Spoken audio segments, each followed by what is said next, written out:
અમદાવાદના નરોડા વિસ્તારમાંથી પોલીસે મોટી સફળતા મેળવતા 234.1 ગ્રામ કોકેઇન સાથે 22 વર્ષીય યુવકની અટકાયત કરી છે।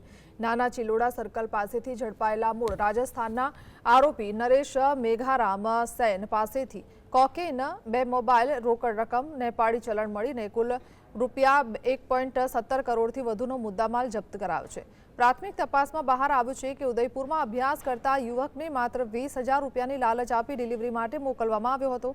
આ માલ ઉદયપુરથી અન્ય એક શખ્સે પહોંચાડ્યો હતો અને અમદાવાદના રવિકુમાર નામના વ્યક્તિએ મંગાવ્યો હોવાનું ખુલ્યું છે।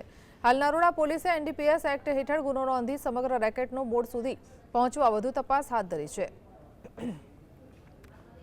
સનો મેઘારામ તગારામ જાતે સેન જે મૂળ રૂપથી રાજસ્થાનના જાલોર જિલ્લાનો રહેવાસી છે, હાલ ઉદયપુરમાં રહે છે।